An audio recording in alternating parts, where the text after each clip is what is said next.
매일 성경과 함께하는 오늘의 큐티 시간입니다. 6월 11일 오늘의 말씀은 역대상 13장 1절에서 14절입니다.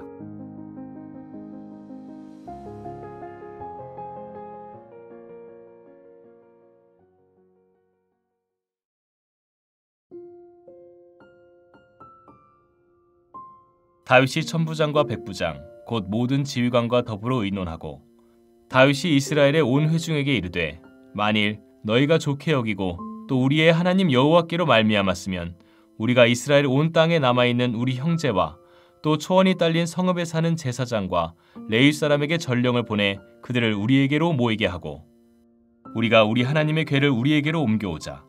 사울 때에는 우리가 궤 앞에서 묻지 아니하였느니라 하매 뭇 백성의 눈이 이 일을 좋게 여김으로 온 회중이 그대로 행하겠다 한지라. 이에 다윗이 애굽의 시으 시내에서부터 하맛 어기까지 온 이스라엘을 불러 모으고 기럇 여아림에서부터 하나님의 궤를 메어오고자 할세. 다윗이 온 이스라엘을 거느리고 바알라 곧 유다에 속한 기럇 여아림에 올라가서 여호와 하나님의 궤를 메어오려 하니 이는 여호와께서 두 그룹 사이에 계심으로 그러한 이름으로 일컬음을 받았더라. 하나님의 궤를 새 수레에 싣고 아비나답의 집에서 나오는데 우사와 아히오는 수레를 몰며 다윗과 이스라엘 온 무리는 하나님 앞에서 힘을 다하여 뛰놀며 노래하며 수금과 비파와 소고와 재금과 나팔로 연주하니라. 기돈의 타작 마당에 이르러서는 소들이 뛰므로 우사가 손을 펴서 궤를 붙들었더니 우사가 손을 펴서 궤를 붙듦으로 말미암아 여호와께서 진노하사 치심에 그가 거기 하나님 앞에서 죽으니라. 여호와께서 우사의 몸을 찢으셨으므로 다윗이 노하여 그곳을 베레스 우사라 부르니 그 이름이 오늘까지 이르니라. 그날에 다윗이 하나님을 두려워하여 이르되 내가 어떻게 하나님의 궤를 내 곳으로 오게 하리요 하고 다윗이 궤를 옮겨 자기가 있는 다윗성으로 메어드리지 못하고 그 대신 가드 사람 오베데돔의 집으로 메어가니라. 하나님의 궤가 오베데돔의 집에서 그의 가족과 함께 석 달을 있으니라. 여호와께서 오베데돔의 집과 그의 모든 소유에 복을 내리셨더라. 예루살렘은 이스라엘 12지파 중에 어느 지파에도 소속되지 않았던 땅입니다. 12지파를 공평하고 균형 있게 통치하기에 적절한 곳이었습니다. 다윗은 정치적으로 중립적인 예루살렘을 수도로 삼고 그곳에 하나님의 언약궤를 안치하려는 계획을 세웁니다. 이 사건을 다루는 사무엘하 5장에서 6장을 보면 이미 다윗은 건축 계획을 완료해 놓았던 것을 볼 수 있습니다. 정치적인 면에서나 신앙적인 면에서나 자신의 왕국이 하나님이 세우시고 말씀대로 통치하시는 곳임을 분명히 하기 위해 또 수도 예루살렘을 예배 중심지로 삼기 위해 언약궤를 안치하는 일은 결코 미룰 수 없는 일이었습니다. 언약궤는 하나님 백성의 신앙에서 가장 거룩하고 중요한 물건이기 때문입니다. 길이 약 114cm, 너비 68.5cm, 높이 68.5cm인 조각목의 순금을 입힌 이 상자에는 십계명을 기록한 언약의 두 돌판이 담겨 있었습니다. 상자의 덮개에는 에덴 동산을 연상시키는 금으로 된 두 그룹이 양옆에 있었는데 그곳은 속죄소, 곧 시은자로 불렸습니다. 속죄가 이루어지는 장소라는 뜻입니다. 또한 이 큰 나무 상자는 하나님의 발판으로 이해되었습니다. 곧 하나님이 좌정하고 앉으셔서 통치하시는 하나님의 통치가 이루어지는 자리였습니다. 하나님의 성전을 주목하는 역대기 상하에서 언약궤를 뜻하는 궤라는 단어가 46회나 나오는데 그 중에서 역대상 13장에서 16장에서 29번이나 등장하는 것은 이 13장에서 16장 단락이 언약궤 안치 사건이 갖는 중요성을 대변해 주는 것으로 볼 수 있습니다. 레위기를 보면 하나님은 모세를 통해 하나님의 언약궤를 다루는 구체적인 지침을 주셨습니다. 언약궤는 가장 거룩한 것이기에 대제사장만 접근할 수 있고 제사장만 맬 수 있습니다.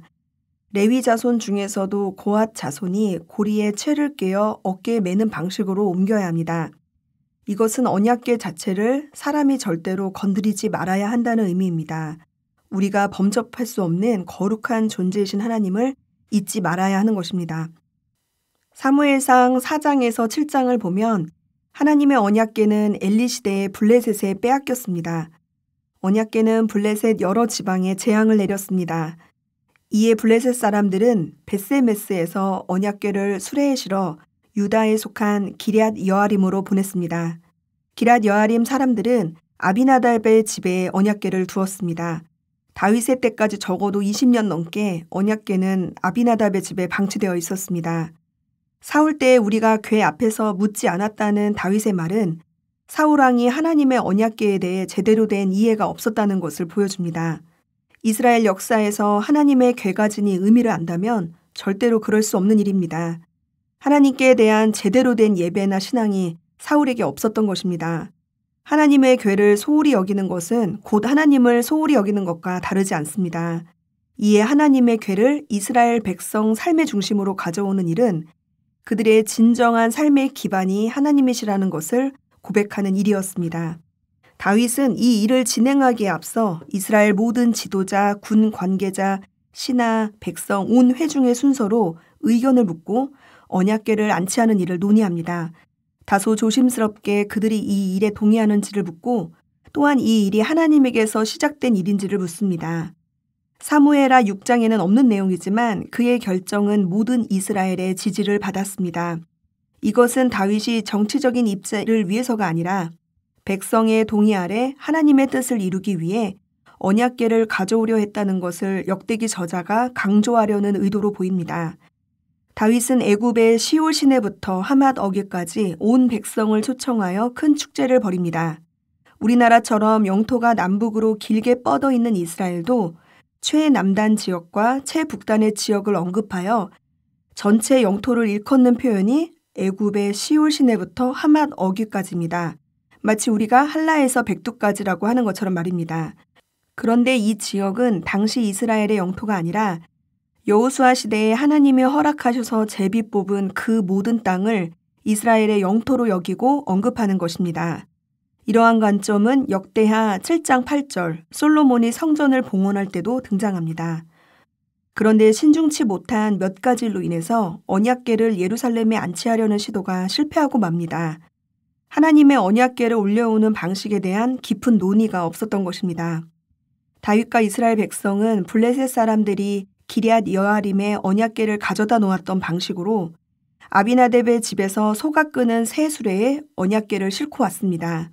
사람이 메고 걸어가는 것보다 훨씬 효율적이고 혁신적인 방법일 수 있지만 이것은 하나님의 지시에 대한 명백한 불순종이었습니다. 언약궤가 방치되어 있던 20년간 언약궤에 대한 모든 규례도 희미해진 탓입니다. 다윗과 이스라엘 백성은 준비된 장소에 안치하면 된다는 생각에 하나님이 정하신 절차를 따르지 못했습니다. 기돈의 타작마당에 이르렀을 때 소가 갑자기 뛰어 언약궤를 떨어뜨렸습니다. 수레를 몰던 아비나답의 아들 우사는 언약궤를 떨어뜨리지 않으려고 궤에 손을 대었습니다. 그 순간 11절 하나님이 우사의 몸을 찢으셨습니다. 찢다라는 히브리어 파라츠는 여기서 죽이다라는 뜻으로 쓰였습니다. 하나님의 갑작스러운 개입과 심판을 표현한 말인 것입니다. 본문의 흐름을 살펴보면 언약궤는 하나님의 언약궤, 여호와 하나님의 궤 등으로 명시하는데 우사의 일에서는 궤라고만 나오는 것을 볼 수 있습니다. 우사에게는 그저 궤짝에 불과했던 것일 수 있습니다. 사무엘상 7장에 보면 언약궤는 아비나답의 집에 떠맡겨진 상태였습니다.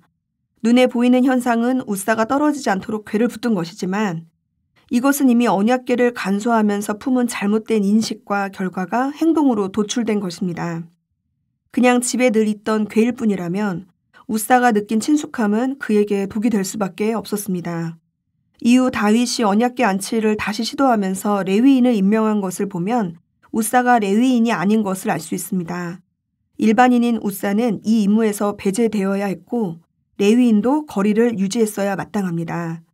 이에 온 백성이 기뻐하던 축제의 장이 아수라 장이로 바뀌었습니다. 11절 다윗이 분노합니다. 그 분노가 하나님에게서인지 자신에게서인지 명확히 알기는 어렵지만 무언가 잘못했음을 알고 언약궤를 가져오려는 계획이 어그러진 데 대한 분노인 것은 명백합니다. 분노가 진정되자 이제 다윗은 두려움을 느꼈습니다. 하나님의 분노를 실감한 다윗은 언약궤를 가져오는 일을 가벼이 여길 수 없었습니다.